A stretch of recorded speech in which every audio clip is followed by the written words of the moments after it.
मेरे तलब के तकाजे पर गौर करना ए साहिब, मैं दिल्ली में आप तक आया हूं मध्य प्रदेश का होकर। 140 वर्षों के अपने गौरवशाली इतिहास को संजोने वाली कांग्रेस पार्टी के आज इस राष्ट्रीय कार्यालय में आप सभी लोकतंत्र के सजग पहरेदारों का मैं मध्य प्रदेश कांग्रेस कमेटी की ओर से और अखिल भारतीय कांग्रेस कमेटी की ओर से आपका स्वागत करता हूं और आपको अपना प्रणाम निवेदित करता हूं।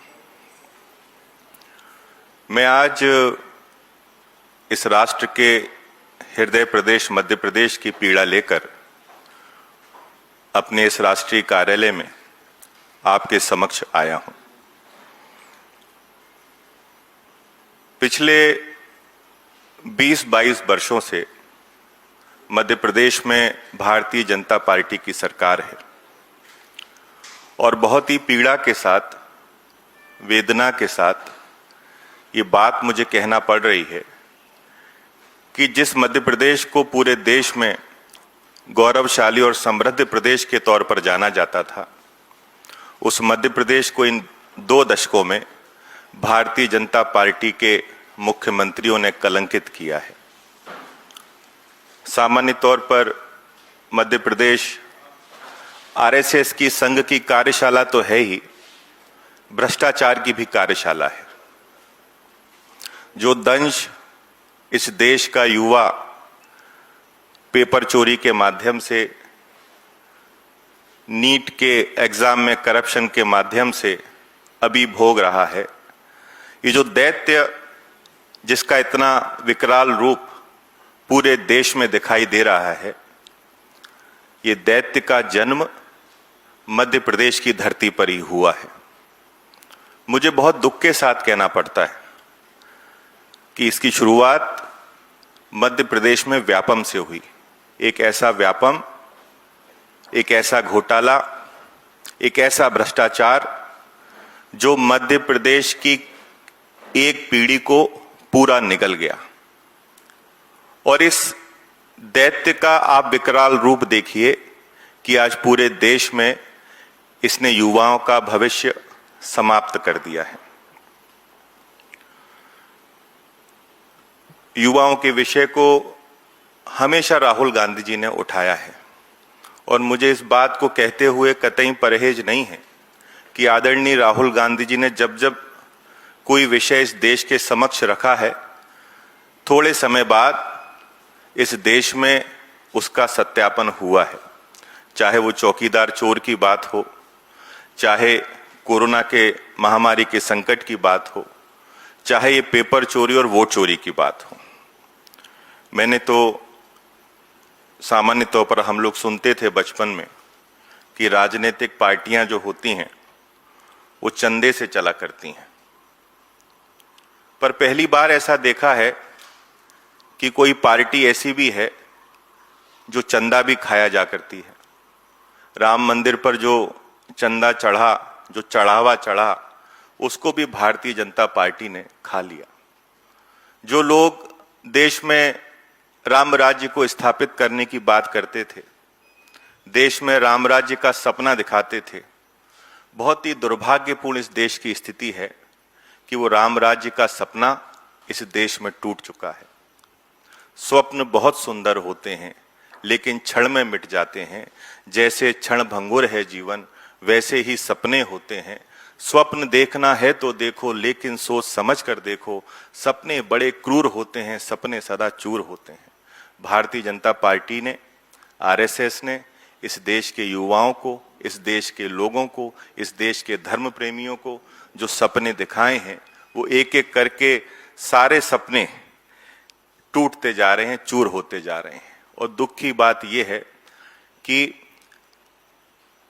इस देश का जो गौरवशाली इतिहास है, जिस सत्य की राह के लिए, धर्म की राह के लिए पूरे विश्व में हमारी पहचान है, जो हमेशा हम कहते हैं विश्व गुरु की बात, तो उसका जो मूल आधार हमारा धर्म और सत्य है, आज वो पूरे विश्व में कलंकित हो चुका है। जो राम को लाने की बात करते थे, बड़ा आश्चर्य होता है कि वो राम भगवान के यहाँ जो चंदा चोरी हुआ, जो चढ़ावा चोरी हुआ, उसको भी आज आपके समक्ष वापस नहीं लेके आ पा रहे हैं। चंदा हमेशा किसी तंत्र के लिए होता है और चढ़ावा वास्तव में ईश्वर के लिए होता है। चंदे की चोरी करना तो पाप है, चढ़ावा तो साक्षात आपने ईश्वर को अपना सर्वस्व भाव के साथ न्यौछावर किया है, उसको चोरी करना तो महापाप है। आपके माध्यम से विनम्र प्रार्थना करना चाहता हूं कि इस पर निश्चित तौर पर जब हर बात का श्रेय इस देश के प्रधानमंत्री लेना चाहते हैं, बड़े अग्रसर रहते हैं, आतुर रहते हैं, तो इस पर भी उनको संज्ञान लेना चाहिए और दोषियों पर एक बड़ी कार्रवाई होनी चाहिए। ये आप सभी के माध्यम से मैं बोलना चाहता हूं। आप सभी लोग, लोकतंत्र का जो हमारा चौथा स्तंभ होता है वो पत्रकार होते हैं, पत्रकारिता होती है। आप एक ऐसा आईना है जहां सरकार, समाज अपने आप को देखकर स्वयं को दुरुस्त करता है। आपके आईने से वो ये देखता है कि वो जिन नैतिक मूल्यों पर, जिन कर्तव्यों को निभाने के संकल्प पर और अपनी कथनी और करनी के उनके अंतर पर, ये सब आकलन वो आपके आईने में देखकर करते हैं। मुझे बहुत ही दुख के साथ ये बात बोलनी पड़ रही है कि आज मध्य प्रदेश में पूरे 10 दिन बीत गए हैं। 10 दिन में मध्य प्रदेश के मुख्यमंत्री पर जो आरोप लगे हैं, मध्य प्रदेश के मुख्यमंत्री से लेके देश का पूरा शीर्ष नेतृत्व उस पर मौन है।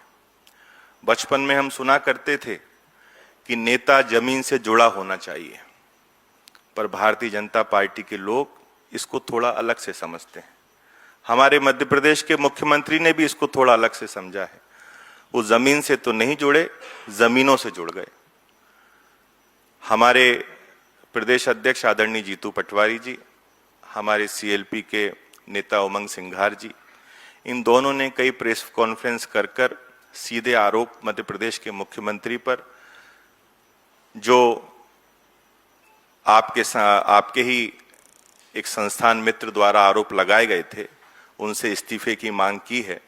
बहुत ही लोकतंत्र में ये दुख के साथ कहना पड़ता है कि आज तक ना मुख्यमंत्री की ओर से, ना प्रधानमंत्री की ओर से और ना किसी जिम्मेदार व्यक्ति की ओर से एक विषय भी उसके सफाई के लिए नहीं आया है।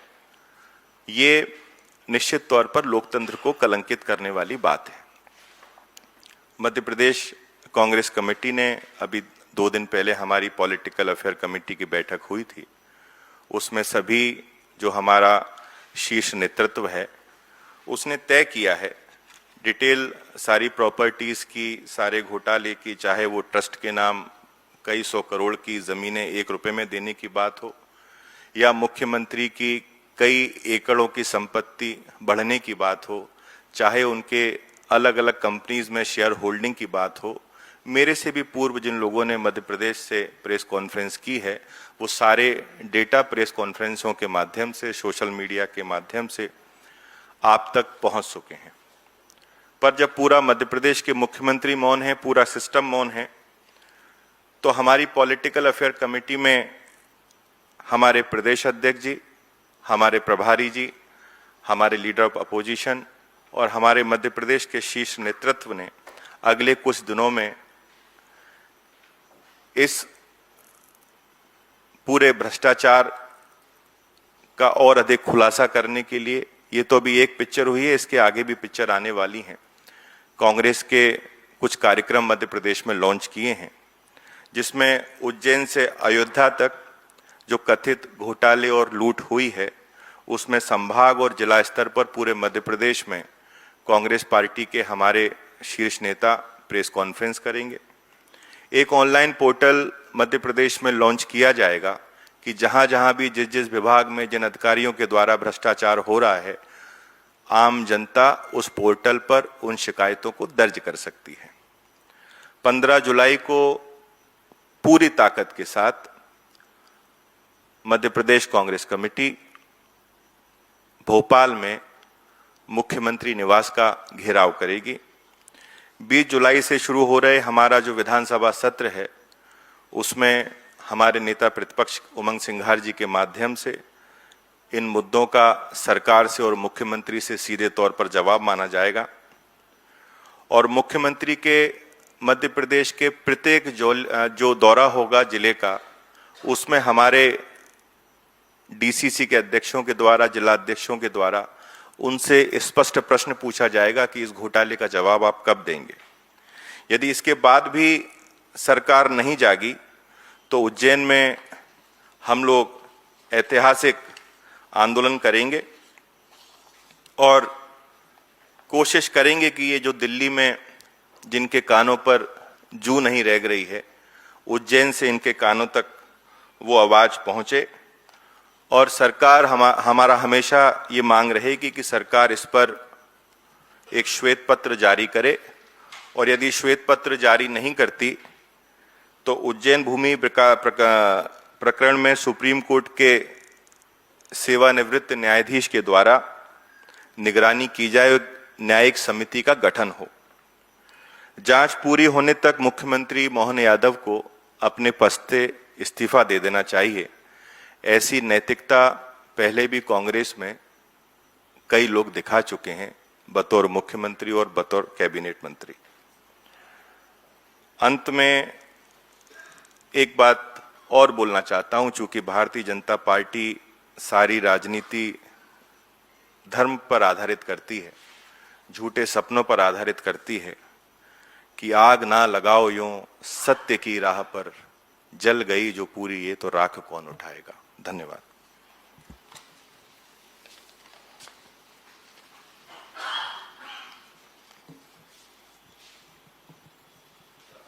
आपके प्रश्न सर, यदि कुछ मैं प्रशांत मिश्रा, हिंदुस्तान समाचार से। सर इधर जी प्रशांत जी। सर मेरा सवाल ये है कि इंडियन एक्सप्रेस ने जो खुलासा किया मध्य प्रदेश वाले मामले पर, तो वो ऐसा कोई खुलासा नहीं था कि कोई बहुत एक्सक्लूसिव रिपोर्ट लेके आए थे या एकदम से उन्होंने छाप दिया। वो बहुत सारी जानकारियां थी जिनको क्लब करके उन्होंने छाप दिया। तो मेरा सवाल यही है कि अगर वो जानकारियां इंडियन एक्सप्रेस को मिल सकती थी, तो नेता तो विपक्ष की पार्टी होते हुए, दूसरी सबसे बड़ी पार्टी होते हुए प्रदेश में, आप लोगों के पास ये जानकारियां क्यों नहीं थी, या आप लोगों ने उससे पहले इस पर ये क्यों नहीं किया कुछ भी? मिश्रा जी, आपने बहुत अच्छा प्रश्न पूछा और मुझे इस बात के लिए मध्य प्रदेश कांग्रेस कमेटी के हमारे प्रदेश अध्यक्ष और हमारे नेता प्रतिपक्ष पर गर्व होता है कि जब इंडियन एक्सप्रेस ने ये खबर प्रसारित की, ये घोटाला निकाला, उससे 6-8 माह पूर्व उज्जैन में जब हम लोगों ने एक महारैली की थी, उस दौरान मंच पर हमारे प्रदेश अध्यक्ष जीतू पटवारी जी ने ये बात कही थी, हमारे नेता प्रतिपक्ष ने भी ये बात कही थी।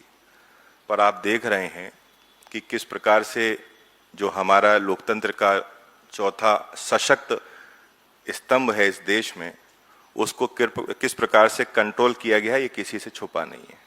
दुख की बात यह है कि जब इंडियन एक्सप्रेस ने ये बात निकाली तो पूरे देश ने इसको छापा और जाना, पर हमारे प्रदेश अध्यक्ष चीख चीख के बाद चिल्लाते रहे कि मध्य प्रदेश अब भ्रष्टाचार की कार्यशाला हो गया है।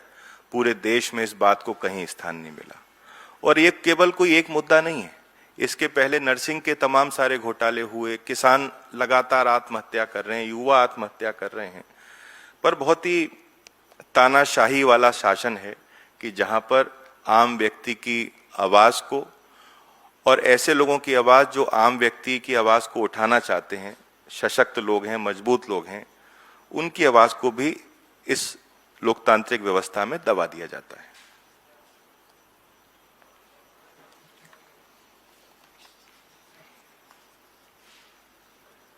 क्लियर? शुक्रिया आपका बहुत बहुत सभी का।